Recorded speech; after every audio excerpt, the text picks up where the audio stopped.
and the Centre Georges Pompidou. With contemporary paintings such as his, artists sought after in a Chinese market dominated by traditional styles. Modern work and critical. 我觉得有这种批评，I think it's fair and normal for people to criticize.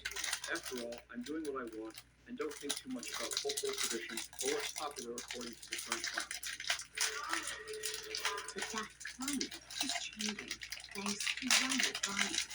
Beijing Gallery and Woods is popular with millennial art lovers and often showcases collections of Western artists, including British artist David Graphine. Visitors to this gallery represent the new generation of Chinese art enthusiasts, educated abroad and increasingly interested in Western work.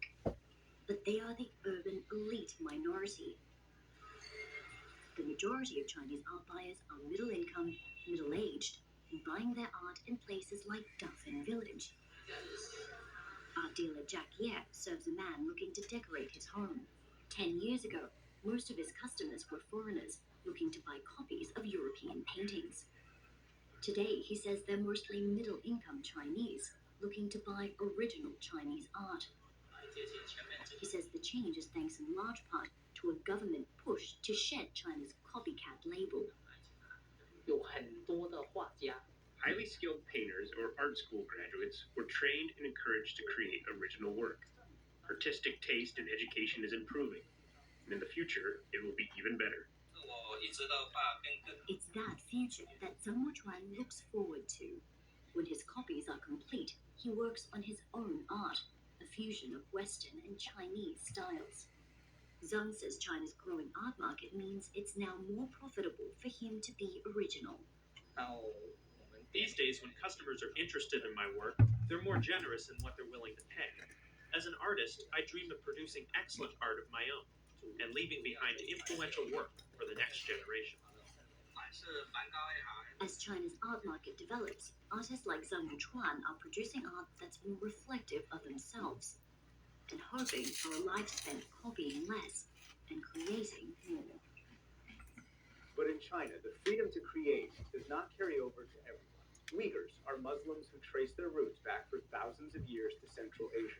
Today, most of them, about 11 million, live in the Chinese province of Xinjiang. They represent less than 1% of a country that is 92% Han Chinese, the ethnicity that China traces back to the Han Empire. The U.S. says the Chinese government has thrown more than 1 million Muslim Uyghurs into camps for what the Chinese say is re-education. Communist China has long persecuted people based on their religion, but survivors of those camps and international researchers say this is different. They describe the largest state-sponsored internment based on religion and ethnicity since Nazi Germany. We begin in a city to which many Uyghurs have fled, Istanbul, Turkey.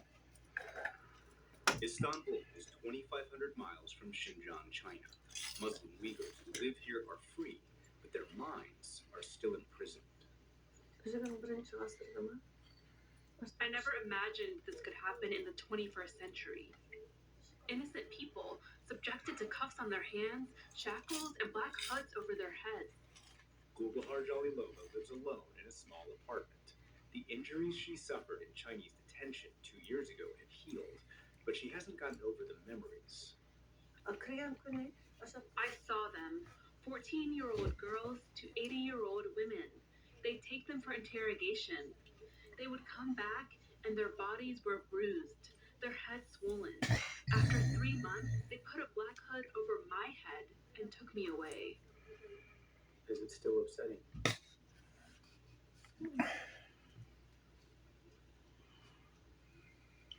What do you think? I feel like I'm in there right now, there in the cell. I'll never forget this as long as I live. They destroyed my life. Abu Salam Muhammad also found sanctuary here on the banks of the Bosphorus. He and every Uyghur we spoke to live in self-imposed exile because they are too scared of the Chinese government to go home. Can you describe for us what that detention center is like?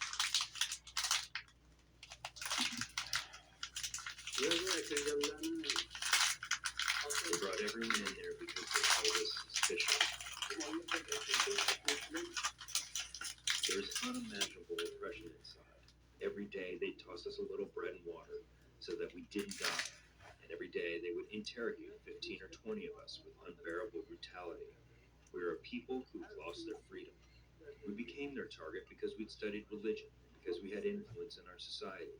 They locked us up in jail. Then, after taking us to a camp, they'd tell us that we hadn't done anything wrong, that they were just educating us. The Chinese say they are re-educating Uyghurs by teaching them Chinese and vocational skills. This is state media video. The detainees we interviewed and international researchers call it staged and scripted, a facade that hides what's really happening. As seen in the only video that exists of a camp under construction, the entrance has an iron gate, the windows have bars, and the cells look like jails. And in this drone video the US believes is authentic, prisoners in blue with shaved heads are kept blindfolded and are led away, one police officer per prisoner. Muhammad says what the Chinese call schools for re-education are actually prisons for brainwashing. The 10 hours of class they would teach one day were the exact same hours they'd teach the next. The goal was to change our minds, our faith, our beliefs. It was a plot to force us to renounce our religion. The Chinese call some Muslim Uyghurs extremists and terrorists.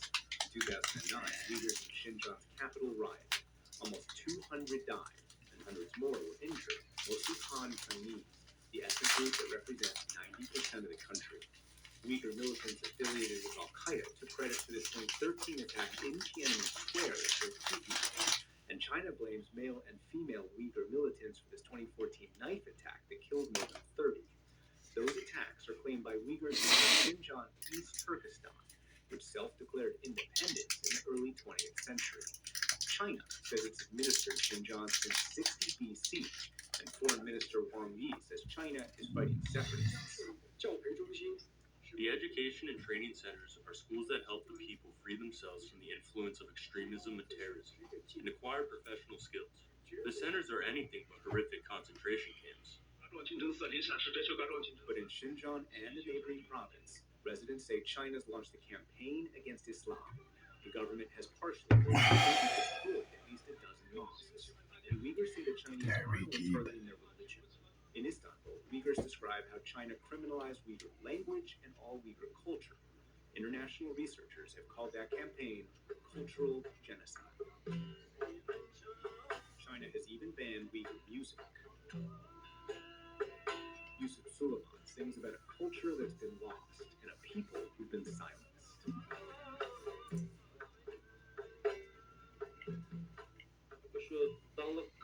They're disappearing our famous artists, composers, and songwriters before anyone else. They're disappearing our intellectuals. They've burned what they wanted to burn and scrubbed what they wanted to scrub. He gave us photos of all his family members who have disappeared in the camps. He hasn't heard from any of them in more than 2 years. The absolute worst thing is that I don't know whether they're dead or alive. Our communication is completely cut off. The attacks on Uyghur culture extend to clothes and the core of a conservative Muslim culture. When's the last time you were able to speak to your wife? Yasin Zunin came here hoping to expand his business and then bring his wife and daughter. But as soon as he left, he says the government kidnapped them and threw them into camps. That was more than 3 years ago. We've been each other's life. I don't feel for anything beside my wife and children. Even when I wake up at 2 in the morning, I check my phone to see if I can find videos of them. One night, he did find something. Photos online of his daughter in a Chinese school, dressed in a Han Chinese costume instead of traditional Uyghur clothes. And a video of his wife and other Uyghur women wearing traditional Chinese makeup and costumes. That's his wife. He calls her a sheep forced to wear the wolf's clothing. They are trying to make us deny our own culture, and they are targeting and assaulting our women. Instead of suffering from this kind of shame, I want it to just die and be over with everything. If I can't protect my woman, how can I call myself a man?